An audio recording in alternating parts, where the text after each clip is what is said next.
Did you really think I'd be too naive to notice the lipstick on your collar? I whispered to myself as I stand in front of the bedroom mirror, cradling the evidence in my trembling hands, a glossy smudge of scarlet that doesn't match any of my 6 favorite lipsticks, and a crumpled receipt for a late-night dinner tucked into your jacket pocket, date, time, name of an unfamiliar restaurant. My chest tightens every time I replay the morning's confrontation. Just hours ago, we shared coffee in the kitchen, a domestic scene so ordinary I almost believed the life we've built together was bulletproof. You, humming your favorite 90s tune, buttering toast just right, me, reviewing my design mock-ups on the laptop, leaning back in my chair as you slid into your seat. But when you reached behind your collar to scratch your neck, I saw it, the smudge, and the moment your eyes flicked down, I knew the truth was unfolding. Faster than I could breathe, I held my coffee cup a moment longer, letting the steam cloud our reflection in the window. Then, I quietly set the cup on the counter, rounded the island, and pressed the lipstick-stained collar into your chest. You stiffened, the toast you held dropping crumb by crumb onto the hardwood floor. You looked at me, incredulity twisting your features. "Sarah," you said, voice caught between amusement and confusion. "What are you talking about?" I felt the room spin, but my voice stayed steady. "Don't play dumb.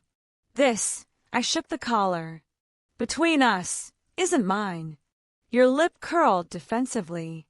"Maybe you're losing it," you said, glancing away. My heart pounded. "You think I'm crazy?" That moment sparked everything that followed. I stood tall, adrenaline flaring. "You think I'm crazy for confronting you with this?" I demanded, dropping the collar on the counter and pulling out the receipt. February 12th, midnight. La Bella Notte, 2 entrees, a bottle of red wine, tip included. Signed your name. Your brows shot up. "What is that?" I pressed it against the counter. You paled. "Where did you get that?" you asked, voice low. "I found it in your jacket," I said. "Did you forget to shred it? Or do you just want me to find it?" My eyes burned with unshed tears. You closed your mouth, looked away, and your silence roared, louder than any denial.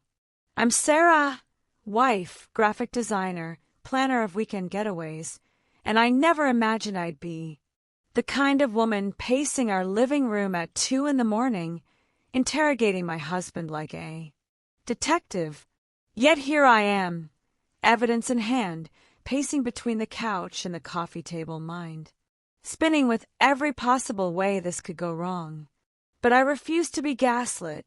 I've spent days gathering proof, screenshots of the timestamp text, messages I hacked from your backup files, phone records showing calls at 11:47 p.m., logs of your GPS pinging near that restaurant. I even found her Instagram at midnightrendezvous_.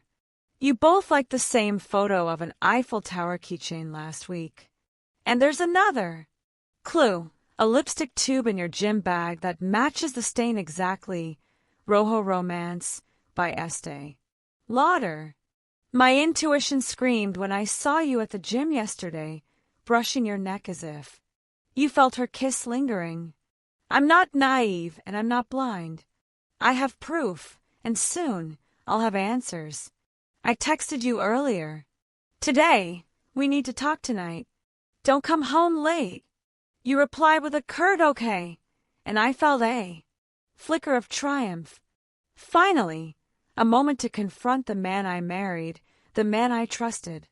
Now, as the clock clicks closer to 6, I brace myself. I hear your key turn in the lock. My palms sweat, but my spine is straight. You step in, coat slung over your arm, face calm, too calm.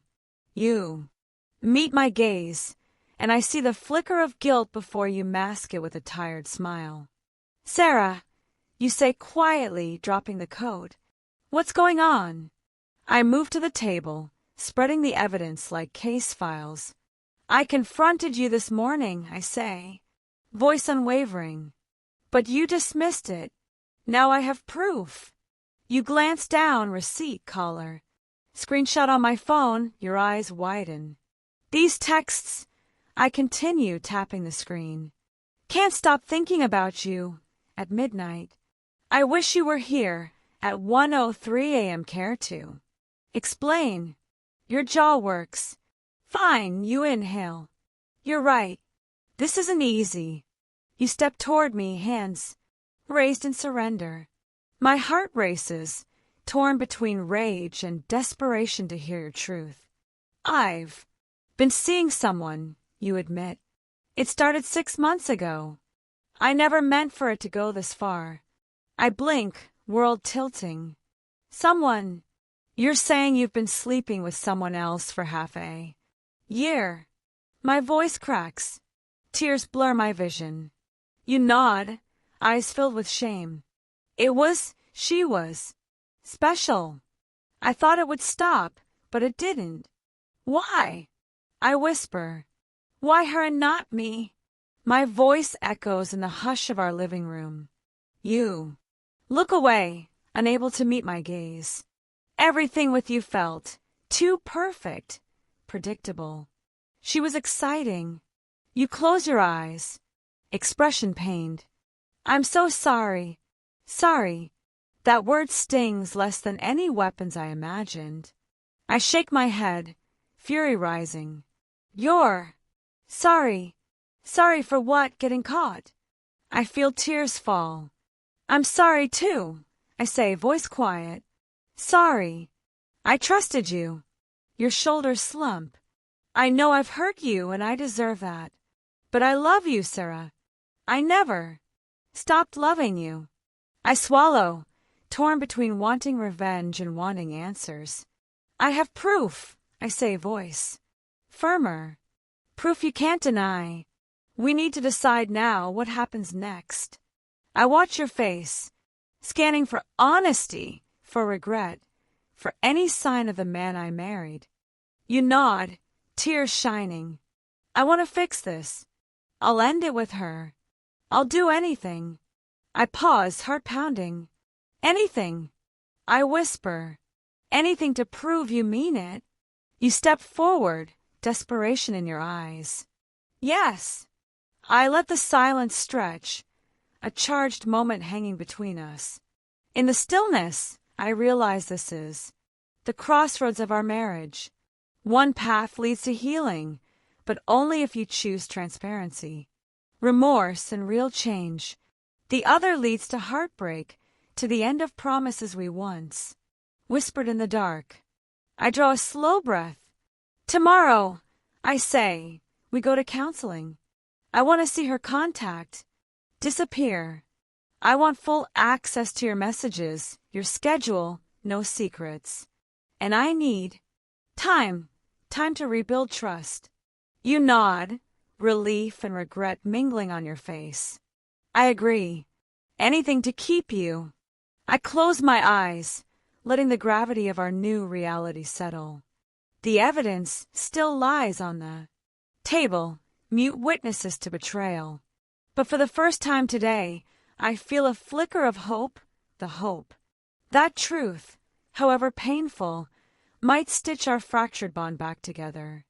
Tonight, the battle lines are drawn not with accusations alone, but with the raw honesty of our pain. We sit across the table, hands inches apart, both willing to reach out, but uncertain if the other will. And in that moment, I understand that evidence can break a marriage, but it can also be the foundation for rebuilding it, if we choose to face the fallout together. Tomorrow, we begin the hard work. Tonight, we confront the fracture, daring to believe that love, however wounded, can be mended. Can trust really grow back from ashes? I wonder aloud as I sit across from our counselor, Dr. Mehta, the soft hum of the air purifier weaving between his gentle questions. The fluorescent light above flickers once, and for a heartbeat, I'm back at that kitchen table, proof spread. Before me, my world upended. Now, 6 weeks later, I'm here again, clutching a mug of lukewarm tea, bracing for the work ahead. Tell me what you're feeling today, Dr. Mehta prompts, leaning forward in his chair. I inhale, the steam brushing my face. I feel cautious, wounded but willing. I'm scared that every text, every late call could hide another secret. I glance sideways at Mark, who sits beside me, hands folded, eyes earnest. But I want to believe this marriage is worth saving. He squeezes my knee. We'll build trust step by step, he assures. Then he looks at me. Sarah, can you recall a moment when you felt safe with Mark recently? I close my eyes, searching. Last week, he left work early to pick up my prescription. I was stuck in traffic, running on fumes, literally, and he showed up with my medication and a sandwich. No fanfare, just thoughtfulness. I forced a small smile. In that moment, I saw him choosing me. Dr. Mehta nods. That's a good sign. Small acts of care can rebuild the foundations of trust. Mark, what have you learned about Sarah's needs since the affair was revealed? Mark shifts, voice steady, that I need to be transparent in every way. I've handed over all my passwords, shared my location when she asks, and I update her if my schedule changes. I know it's not enough alone, but I hope it shows I'm serious. I glance at his phone, lying face up on the coffee table.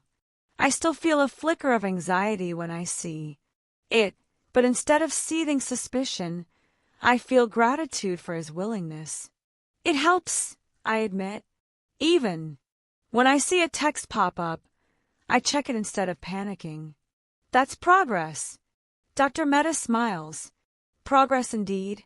Today, let's practice a communication exercise. Mark, you'll share one regret about how you handled your affair, and Sarah, you'll share one positive expectation you have for your marriage moving forward. Mark nods, swallowing. His gaze meets mine. I regret that I ran away from responsibility, that I hid rather than face consequences. I regret the pain I caused you. He exhales, eyes bright. And I expect that we'll continue to rebuild our friendship, our laughter, our partnership, so that honesty is automatic again. My throat tightens. I reach for the tissue box. I regret that I let my anger isolate me. I pushed you away when I needed you to prove your commitment. I let bitterness cloud my empathy. I press a fingertip to my lips. My expectation is that we'll rediscover the joy we once had. Date nights without screams, weekend adventures where we're teammates, not just co-parents. He smiles softly. I'd love that. The session concludes with homework, a weekly trust log, where we note one action that built trust and one conversation that needed follow-up. We leave holding hands, tentative but hopeful. Over the next days, I dive into the log with more diligence than any design project. Thursday night, Mark surprises me with tickets to the art exhibit I mentioned months ago. Before discovery, before pain. I text our log. Action. Chose an outing I love without prompting. Promise. Talk about our goals for next month's fitness plan. It feels strange to plan goals together again, but comforting. Friday, I send him a message mid-afternoon. Missing you. Can we FaceTime tonight? He responds instantly. Absolutely. 8 p.m. At 8, we grin at each other on the screen, pajamas and messy hair on display. We share trivial stories, work gossip, dad jokes, like the old days. After 30 minutes, I catch myself lingering before ending the call. I feel a warmth I thought was lost, By Sunday, we sit at the kitchen island reviewing our log. We laugh at my attempted souffle, disaster, entry, and celebrate our first unguarded hug after weeks. I almost felt like myself. Again, I say, wiping a tear of relief. He wraps an arm around me. Me too. Amid this slow healing, Emma's presence remains both a gift and reminder of past sins. She's halfway through her exams and text updates. Biology mock went well. Thanks for the care. Package. I smile reading it on my phone. Tea and homemade cookies. My chest swells at her. Trust. I text back. You've got this. Proud of you. One rainy afternoon, Mark and I drive to the cafe where Emma works part-time. We arrive, unannounced, soaked but determined. She spots us behind the counter, eyes widening. You didn't have to come, she says, voice soft. I lean in for a hug. We wanted to see you, I whisper. Mark grabs 2 coffees and hands her one. Thought you might need a treat. She accepts with a shy grin. In that moment, I feel our family mosaic taking shape, fractured pieces slowly fitting. Together, work continues. Late night talks about finances, boundaries with ex-colleagues, discussions about our future children. I learned that forgiveness doesn't mean forgetting, it means choosing to move forward with eyes open. I attend a group workshop on infidelity recovery where other spouses share their journeys. Their stories resonate, but our story feels unique because ours includes a daughter we never expected. Then comes a pivotal weekend retreat recommended by Dr. Mehta, 2 days of reconnect and rediscover for couples post-infidelity. I arrive with nerves coiled, but leaving hand in hand. We participate in trust falls, literally catching each other, and in deeper exercises like mirror talk, where we repeat each other's fears until we truly hear them. I confess my lingering doubt. I'm afraid you'll slip back into secrets. He mirrors. I hear you, it terrifies you. Then he shares his fear. I'm terrified of never being good enough. We break down, crying into each other's arms, and find new ground rooted in shared vulnerability. After the retreat, we return home transformed. Our trust log evolves into a gratitude journal, where we jot one thing we appreciate about each other daily. We hang it on the fridge, a living testament to resilience, reading entries like, "Thank you for making coffee when I was groggy," or "Thank you for listening to my venting," feels almost sacred. Months pass. We reach our 6-month counseling milestone. Dr. Mehta beams as we present our completed logs. "Look at you too," he says. "You've done the work. Trust doesn't return overnight, but you've rebuilt it steadily." He invites us to set new goals, maintaining transparency and deepening emotional intimacy. That night, back in our living room, I turn to Mark. "I think I can fully trust you again." He blinks, stunned, then pulls me into a fierce hug. "You have my word," he whispers. In the soft glow of the lamp, I reflect on the journey, the betrayal that felt like a tornado, the evidence that cut like glass, the raw confrontation, and the painstaking rebuild. I realize that evidence shattered us, but truth and willingness to heal reassembled a stronger us. I see now that love isn't a fortress. It's a garden that requires constant tending, especially after a storm. As I drift to sleep that night, I smile at the thought of tomorrow's gratitude journal, perhaps an entry about Sarah's courage in facing hard truths, or Mark's devotion to making amends. Whatever it is, I know we'll write it together, 2 imperfect people choosing trust over fear, one loving act at a time.